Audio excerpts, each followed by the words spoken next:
Hey guys, so I am just doing a little video for you here to try and know what to think about when you're doing your master copies or any painting really.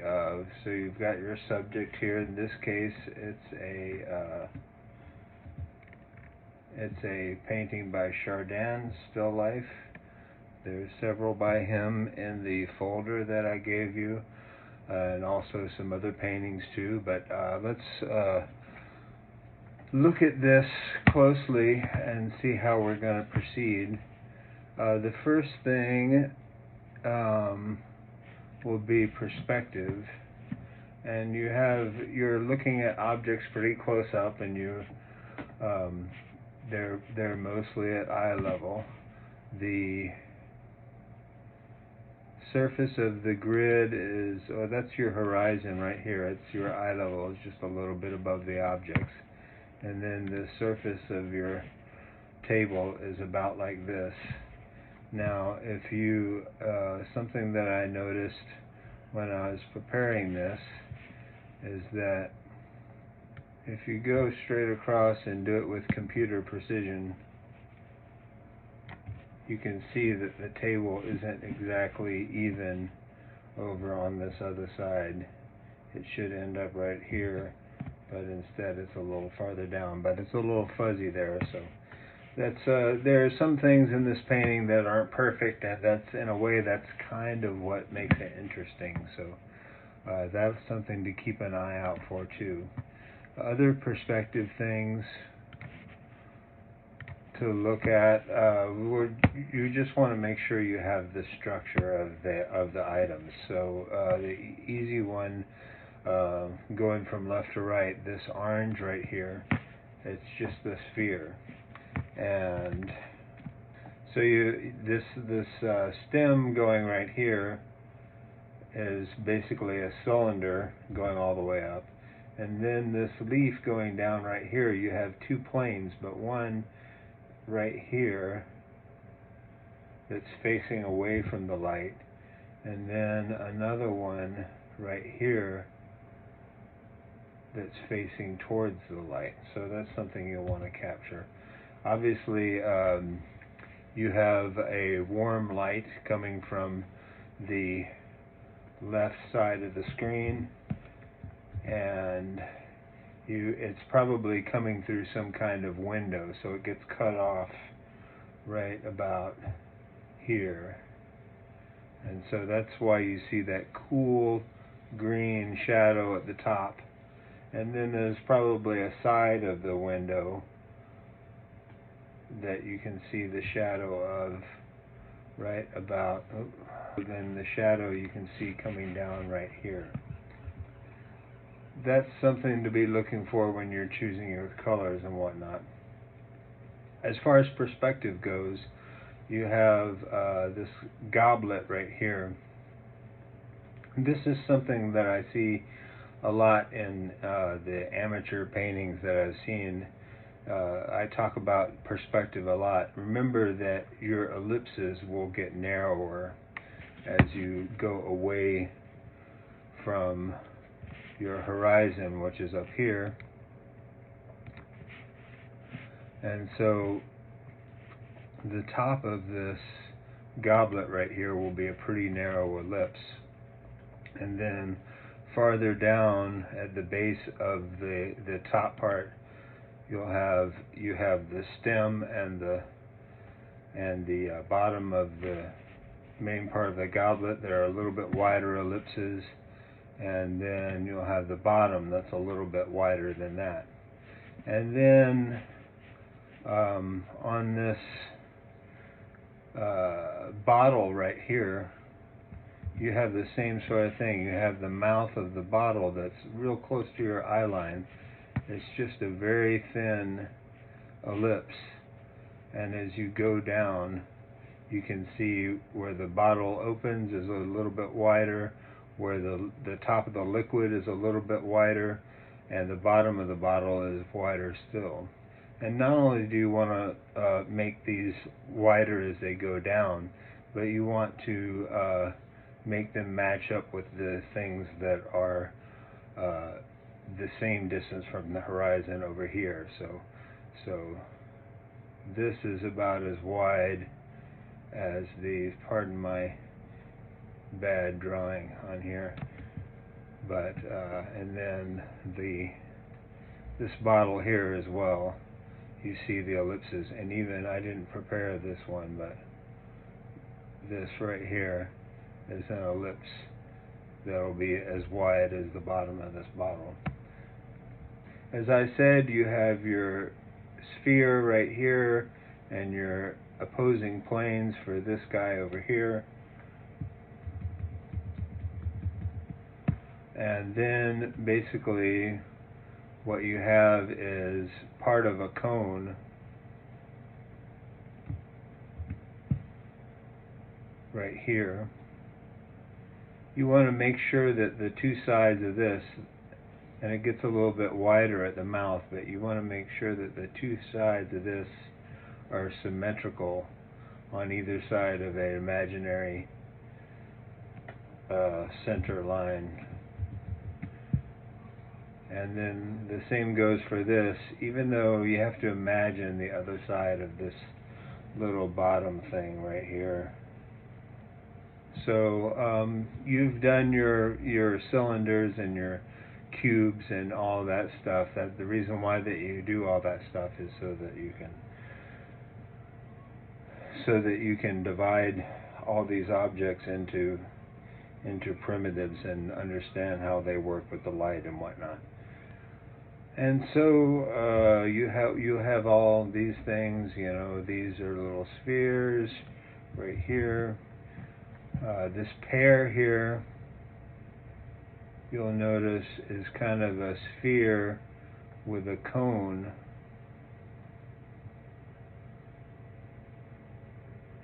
strapped onto it there, and then this stem here is a little cylinder. And you can analyze everything like that. This little piece of candy right here is a little cylinder with a little bit of sphere on top of it, and so forth. This is a cylinder with a little bit of sphere, and then a smaller cylinder, and then a little cone at the top. So you know how to do all this stuff. The same thing for this little pie right here. Let's get rid of that. This little pie right here, you've got part of a cone right here, and then this rounded top part acts like a sliver of a sphere. So you have all of that stuff. Next thing you'll be looking for is the lighting. Obviously, as I said before, looks like probably sunlight that's coming from the left over here. The lightest parts of the image are going to be right here, and probably really the reflections off this goblet will be your lightest parts. This is very light, this is very light, but the most light you have is right here on the side of this goblet. And then when it comes to color, I'm going to give you guys some videos that talk about color theory a little bit, but basically your sunlight is going to be yellow, and it will cast, and that's a warm color. Your sunlight, which is coming in from over here, is a warm color, and so that's why you have this cool shadow, because the part of the wall that doesn't have the sunlight on it at the top right here, this area right here against the wall, is very cool. Now also something to look at just altogether is this has, maybe not intentionally, but it has what's called a complementary color scheme. This whole thing is mostly like this kind of blue-green, the wall, and much more so the bottle here. But then you have this bright orange right here. This is a focal point right here that goes away from that. And then you have more orange in the fruits right here, and a little bit of orange in this bottle. So those are complementary colors to each other. In other words, at two ends of that spectrum that we did. So that is something to look for when you're mixing your paint. Make sure that any color that really stands out, you're going to want to have a little bit of that color in every color that you do. I already actually did this painting, so I know that I put a little bit of phthalo blue, which is the green leaning blue, and that's a little bit greener than this color right here. And that was my color that I put a little, even in this color right here and this color right here. You might think this is orange right here. I'm gonna just like put orange, but you want to desaturate everything just a little bit when you're thinking about colors. Other things that you can look for, a painting like this Renaissance painting, you're gonna not want to use black, even though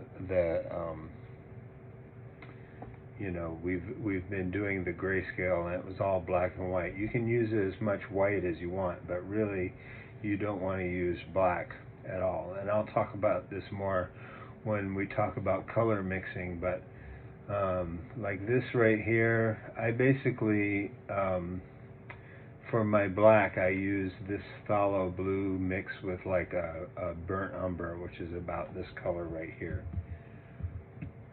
But this side, the light side of this goblet here, all of this, you'll notice that the dark grays are cool gray right here. So instead of using that green, I use some ultramarine blue, which is the cooler blue.